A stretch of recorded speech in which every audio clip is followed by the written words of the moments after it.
Thank you. That was glorious.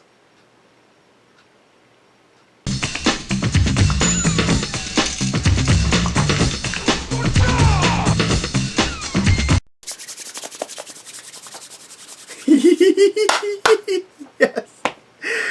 Hey, what's up everyone, and welcome to my review for Gods of Egypt. I'm really giddy because I want to talk about this movie so bad. I'm going to warn you people. There may be, there ain't going to be any spoilers. Okay, no spoilers about what happens to characters or whatever. But I'm going to be talking about specific scenes that I found genius. Okay? I will be talking about certain things that may be considered spoilers, but if you really want to know what I think of this film, you should listen all the way through. So, just a warning right there. Gods of Egypt, most likely no one's going to see this movie anyway, so I'm sure no one will care. But I just want to give a warning anyway. Gods of Egypt is a film I couldn't wait for. Since the trailer premiered back in November last year, I was just like, that looks genius. I mean, it looks like shit, but it looks genius. I love that trailer. You can even go back and see my trailer reaction. I was blown away by what I was seeing. Just like watch my trailer reaction. Go and watch that and then continue this video because man, that was some fuck. Like that, I'm sorry. I'm going to be cursing. I don't care, okay? I don't give a damn. This movie, I need to talk about it, and if I talk about it, I'm going to curse cuz I'm going to go off sometimes. But that trailer was beautiful. Hell, even before the trailer came out, I knew this movie was going to suck ass, but it's going to be like a special kind of suck ass because the images like for the movie came out of like some of the actors in their like in their costumes and stuff. There's a shot of Chadwick Boseman doing all this kind of stuff as his character. I'm like, the fuck? Like, he's supposed to be the god of wisdom and he's like doing like karate stances and stuff. I'm like, I need this movie in my food. Like, I can't wait for it. I need it for breakfast. Like, I was just like, I can't wait. I can't wait to see Alex Proyas make a complete fool of himself. And I can't wait to see all these actors do the same. Now the movie's out. Did I get that? Let's talk about it. Okay, I would explain the story here, but the story is so freaking simple, yet oddly confusing at the same time. And I say that because the story itself I can explain in a synopsis. Really easy, like a really easy, quick synopsis. It follows a young thief named Beck, played by Brenton Thwaites, who is in love with this girl, played by some girl from Mad Max Fury Road. She was one of the wives. I think she was the one that no one cared about and didn't have a... I don't think she had any story whatsoever. She was the one like in the background. But anyway, they're young lovers and they love each other, blah, blah, blah. And then one of the gods of Egypt, who actually is about to be king of Egypt, gets his eyes ripped out by Gerard Butler's character, Set, who is actually... his uncle, so he rips his eyes out, which are these little glowing balls, these blue balls.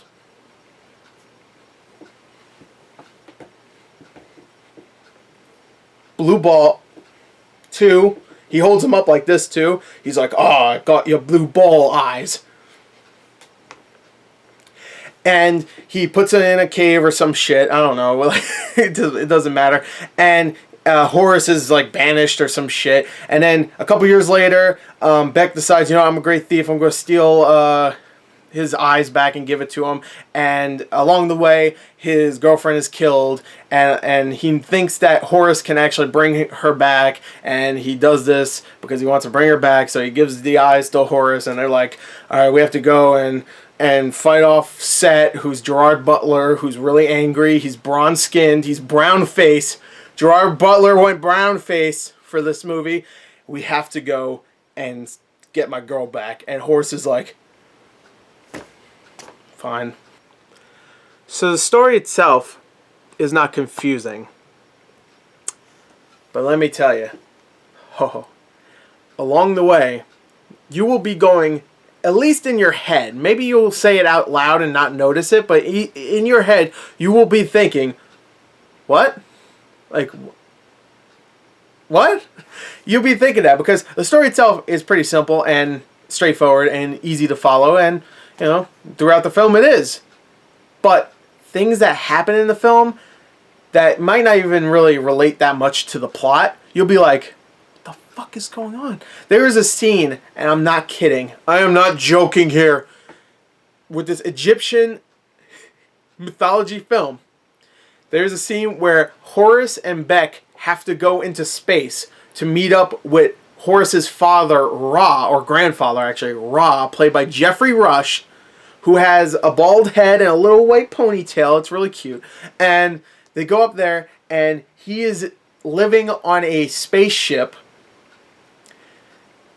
and he has to fight off a gaping maw, this big worm with dozens of teeth, not dozens, tons of teeth, by turning into a giant fireball and getting his little stick and shooting fireballs at this. I don't know why I'm doing like a jerk off thing. Like he's not doing this, but you know, he's shooting fireballs at this thing, and this just happens. He's just like, I need to do this. This is what I have to do. He's having a conversation with Horace about stuff. While, by the way, Beck is a human, so Beck is up there in space, perfectly, he can breathe, whatever. And there's a scene, I don't know what the fuck I was looking at. And visually it looked kind of cool, but I don't know what was going on. I was really interested in this, where to fight this gaping maw, he had to, like, all right, get fire from the sun, which, okay, makes sense. Energy from the sun. Whatever. Okay, fine. He's the sun god or whatever. Fine, I don't care. Who cares? And he gets it for his little staff. But something happens where the Earth is like a coin.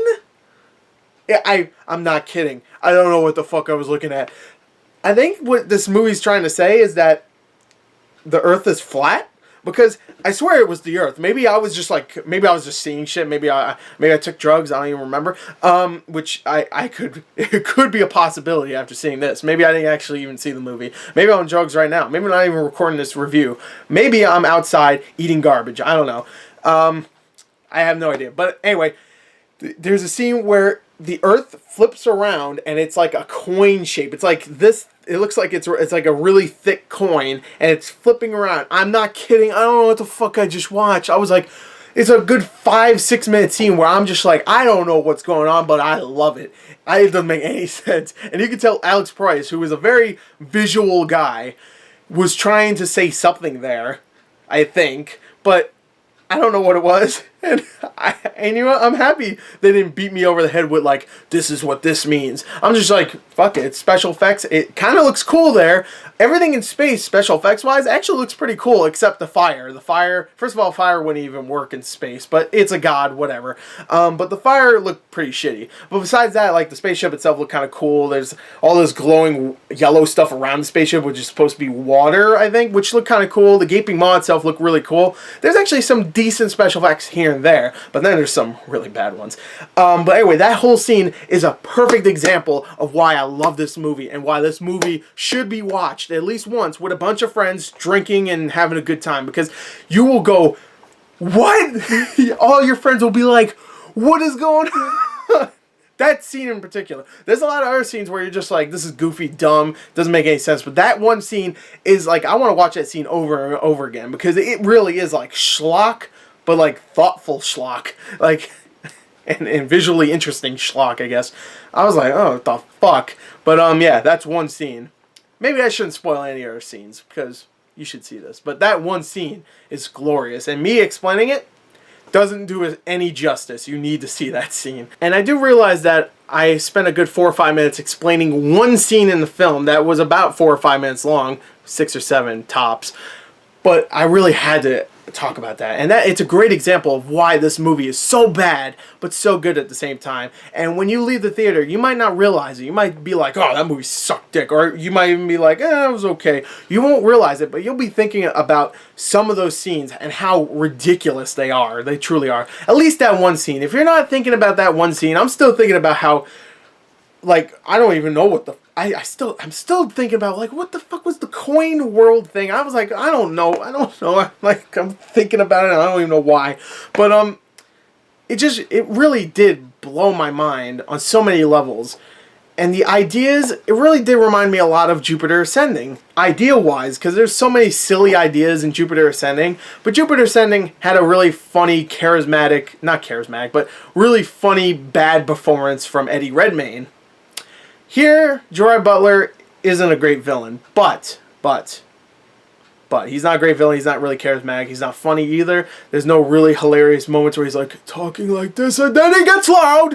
You know, there's no scenes like that. But Jupiter Ascending had great special effects. Great special effects. You can't say that movie didn't look good. Visually, with the costumes and the special effects, it looked great. This movie does not. And I was so happy about that because really Jupiter Ascending was a boring film. I had some really funny ideas like what the he's made out of bee like DNA, and he's made out of a wolf DNA. There's so many dumb moments. People dressed up weird. It was a Wachowski film, and it was very silly. But in this movie, the special effects are so bad that it becomes interesting just to watch it on that aspect. And not only that, because of some of the dumbass ideas and some of the dumbass visuals you see, even if they are decent visuals, they're still dumb as hell. But here you have so many really bad special effects. Like I said, all of the fire effects are like early 2000 level bad. Like they are so bad. They look like video game special effect fire. Actually, you know what? No. I take that back because video game fire looks way better. Look at the fire and stuff like Rise of the Tomb Raider. It looks so much better than Gods of Egypt's fire. And that's so sad because I think the Tomb Raider budget was like, what, 40, 50, 60 million dollar budget maybe? This, 140 million. And that's not even including the marketing and, well, I guess that's it. This movie, holy shit, special effects wise. The fire looks bad, but man, there's a whole scene I have to explain. Another whole scene. I'm not going to take too long to explain this one. Where Horus is fighting off these goat soldiers, which is actually in the trailer. There's a scene where he's fighting them on a rock, and it's like kind of like the background's getting dark and stuff, and it's like kind of swooping around. It's like doing it's doing like a circular spin. I don't know what this is called, but it's panning around. There you go. I was trying. Panning around it, and it's so... Oh, it's like offensively bad special effects. Like the goat soldiers look really terrible. The animations are awful. The way they looks untextured. The background doesn't even fit. The green screening is hilarious. The only thing that was real in that scene was Horace, Costco, whatever his name was, fucking, I don't know, Lickalai Costco Walmart. Jamie Lannister, whatever his name was, I don't care. No, he was the only realistic thing in there, and I'm not even completely sure if he was actually real on that screen. They could have just CG'd him in there too. I don't know. Maybe that was really good CG. I don't know. I wasn't paying attention to him. I was just paying attention to all the shitty special effects around him. And there's some scenes where I'm like, why are they using special effects? They don't need to. There's a scene where they pan out. There's a part where Jaime Lannister is climbing up the stairs to pray to Ra. This is right before he goes up to space. He goes up to space. Oh my god, he goes to space. Okay, so he goes to space. I forgot. I already forgot he goes to space. But anyway, okay, before he goes to space, he has to pray to Ra so he can go to space and meet up with him. So before he does that, he has to walk up these stairs to go and pray to the altar. And then they do a camera shot where you see him walking up the stairs, and then they zoom out. And I swear, when they zoom out, when he's walking up the stairs, it's not him, it's a special effect. I swear it was. It looked like a special effect. And it was a good, like, 5-6 second shot. So it wasn't like a quick shot, and I'm like, wait, well, hold on. It was like a good at least 5 seconds, at least. And I'm like, because he looked like he didn't have a face, and the way he was moving up there was so janky. It was like the shitty animation from the rest of the film, or the first half of the film, you know, from that scene before. I was just like, did they really special effect him going up there? You couldn't just get him to go up there? And the reason why, I think, is because they wanted a scene where they're obviously not on it, because it's supposed to be this big rock they're on, and obviously they can't get them on a real rock because they would actually have to film on a giant mountain rock. So they special effected them in there because they zoomed out enough, I guess. But And they didn't, I don't know. This fucking movie confuses me. I don't know. It looked like a special effect. I think it was. They special effected him climbing upstairs. That's how lazy the filmmakers are. They were just like, fuck it. We're not going to superimpose him climbing upstairs or something like that, or green screen him in. They special effected him. I'm sorry. There's scenes like that where they didn't give a shit. And I love it. And I'm just like, wow, that's amazing. Thank you. Oh man, there's so many goofy ass ideas in this movie and terrible special effects that just put a smile on my face. This really is a straight up B movie. And man, I enjoyed my time with it. Even though I think a good 20 minutes could be shaved off this movie and it would actually become a much more entertaining bad movie, because there's some scenes where it gets really slow, where they're just walking around and talking, and I'm just like, the dialogue is truly awful. Everybody speaks with like a British, or actually pretty much everybody talks with a British, or what is Gerard Butler? Isn't he British? Everybody's talking with some kind of accent that doesn't match up with Egyptian. Like no one's speaking anything that would sound like someone from Egypt would speak. And I don't know, they could have easily casted some really good Egyptian actors. They could have, and they could have made it so they are actually speaking Egyptian. They could have, but they didn't. They're just like, fuck it, let's cast Gerard Butler, let's cast Nicolik freaking Walmart Balbo or Bilbo, I don't know what his name, I don't care, fuck him.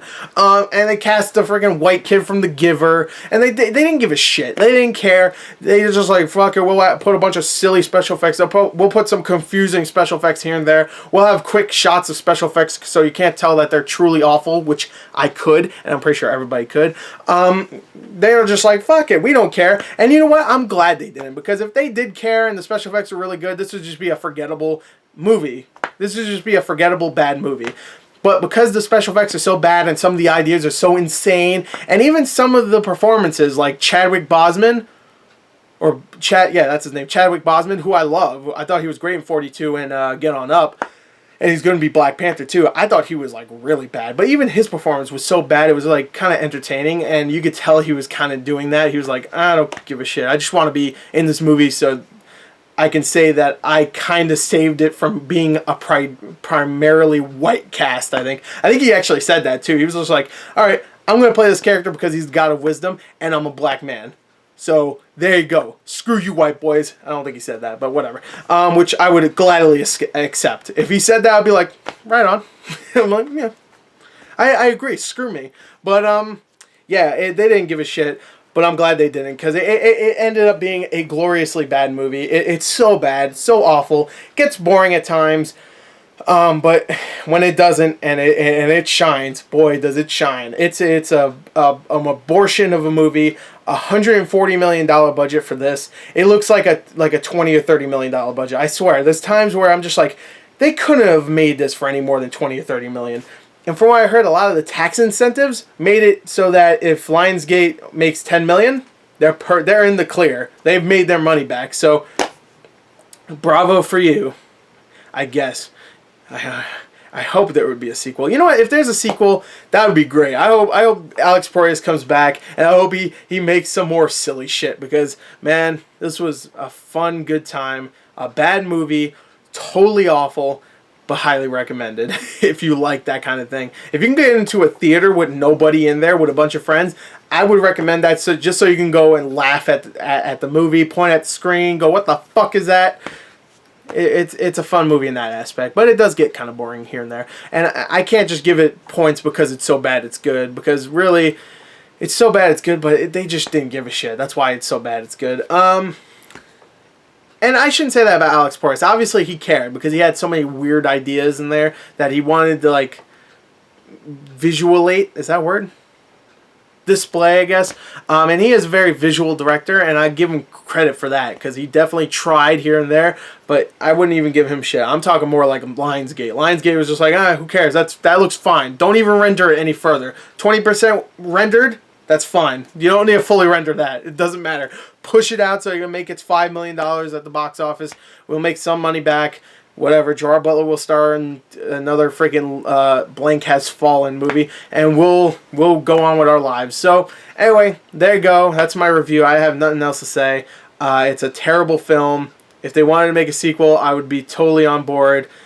And I hope it would be even more insane. They're not going to make a sequel though. This is gonna bomb huge, and it should. But I loved it still. I'm gonna give this. I'm gonna give this what I would give it if it was just a straight up bad movie. I'm gonna give it like a 14 out of 40. It's terrible, but it is a fun bad movie. So yeah, there you go. Check it out though. It's a 14 out of 40, but it's a recommendation. I'm sorry for the long review, but I had to vent. I had to. So anyway, there you go. Thank you. Until next time, goodbye.